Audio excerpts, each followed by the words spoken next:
Hasil analisis terhadap struktur molekul NH3 dan NCl3 menunjukkan bahwa untuk menganalisis struktur dari NH3 dan NCl3, maka perlu dilakukan konfigurasi dari masing-masing atom. Dalam hal ini, atom N memiliki nomor atom sama dengan 7. Maka konfigurasi elektronnya adalah 1s2, 2s2, dan 2p3. Maka elektron valensi dari atom N sama dengan 5. Lalu atom H dengan nomor atom sama dengan 1. Konfigurasi elektronnya adalah 1s1. Maka elektron valensi dari atom H adalah 1. Lalu atom Cl dengan nomor atom sama dengan 17. Konfigurasi elektronnya adalah 1s2, 2s2, 2p6, 3s2, dan 3p5. Maka elektron valensi dari atom Cl sama dengan 7. Nah, setelah diketahui elektron valensi masing-masing atom, kita dapat menjawab atau dapat menganalisis struktur molekul dari NH3 dan NCl3. Untuk pernyataan yang pertama yaitu struktur molekul NH3 dan NCl3 yaitu sama, berbentuk piramida segitiga. Struktur molekul dalam hal ini berkaitan erat dengan struktur Lewis. Untuk mengetahui geometri molekul atau struktur molekul dari kedua molekul, maka harus digambarkan struktur Lewisnya. Dalam hal ini, N sebagai atom pusat memiliki 5 elektron terluar. Untuk molekul NH3, N mengikat 3 atom H. Nah, struktur Lewis dari NH3, lalu sekarang struktur Lewis untuk NCl3. N memiliki 5 elektron terluar, di mana N mengikat 3 Cl. Nah, ini struktur Lewis dari NCl3. Struktur Lewis dari NH3 dan NCl3 sama. Nah, struktur Lewis berhubungan dengan struktur molekul. Struktur molekul dari NH3 dan NCl3 adalah sama, yaitu piramida segitiga.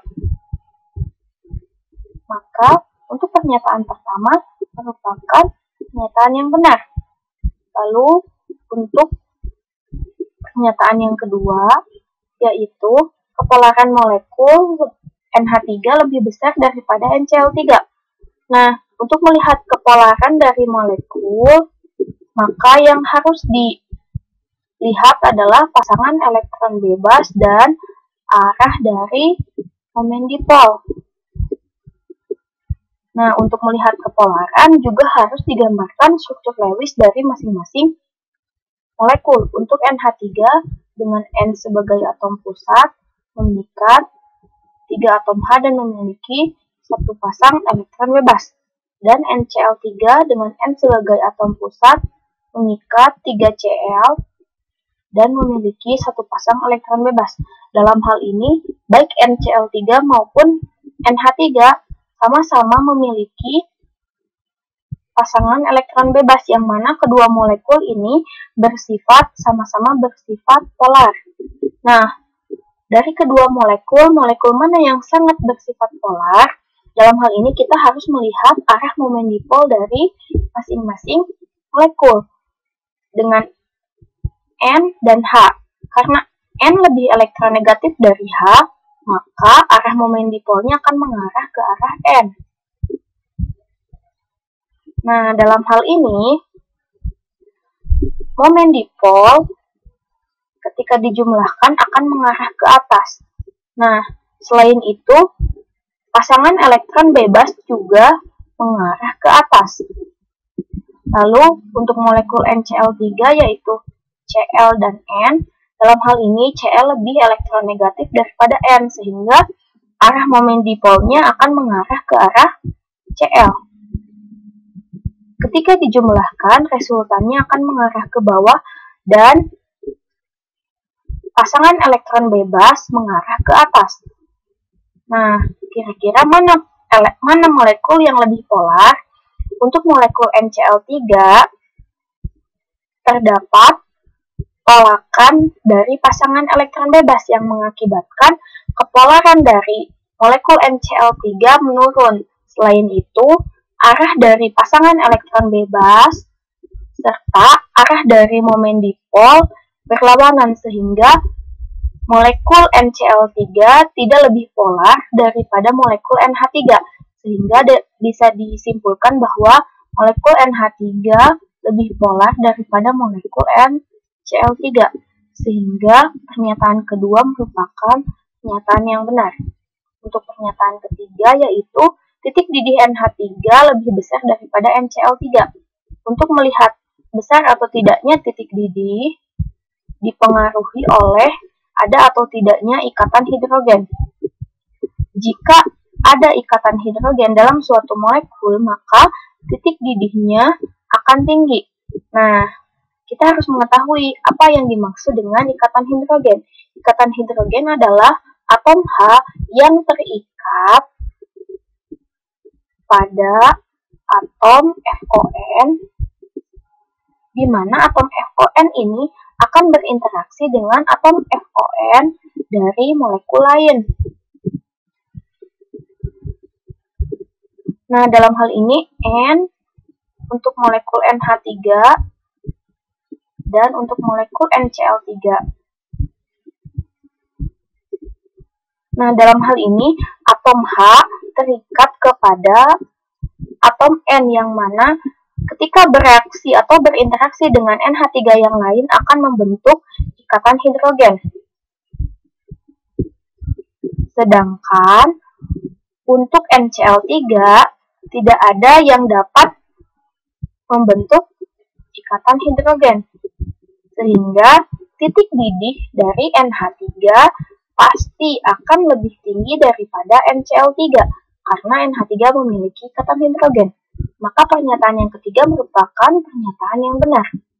Nah, yang keempat yaitu mengenai energi ikatan NH lebih kecil daripada NCl. Nah, dalam hal ini energi ikatan berhubungan dengan jari-jari atom. Nah, dalam hal ini kita misalkan untuk N dan H. Dengan N dan H. Nah, membentuk sebuah ikatan NH. Lalu N dan Cl membentuk sebuah ikatan menjadi NCl.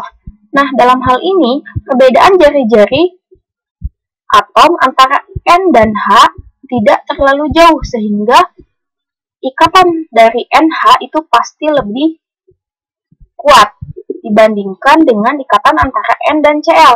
Dapat dilihat, jari-jari atom dari Cl itu sangat besar dibandingkan dengan N, sehingga ketika jari-jarinya besar, maka ikatannya akan lemah. Karena ikatannya lemah, maka akan mudah diputus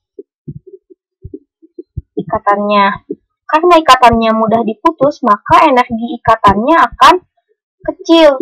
Nah, untuk molekul yang kuat seperti ikatan antara N dan H, pasti ikatannya akan sulit untuk dilepas. Sehingga membutuhkan energi ikatan yang cukup tinggi untuk memutus antara ikatan N dengan H. Sehingga pernyataan keempat merupakan pernyataan yang salah. Seharusnya energi ikatan NH lebih besar daripada energi ikatan NCl karena jari-jari atom, perbedaan jari-jari atom antara N dan H itu tidak terlalu besar dibandingkan dengan N dan Cl, sehingga ikatan N dan H akan lebih kuat dan sulit untuk diputus, sehingga membutuhkan energi yang cukup besar untuk memutus ikatan antara N dan H. Berbeda dengan Cl karena perbedaan jari-jarinya tidak sangat besar, maka ikatannya akan lemah dan mudah diputus, sehingga sangat sedikit dibutuhkan energi untuk memutus ikatan tersebut. Sehingga jawaban keempat merupakan jawaban yang salah. Dari semua jawaban yang benar adalah pada pernyataan 1, pernyataan 2, dan pernyataan 3. Maka jawabannya adalah A.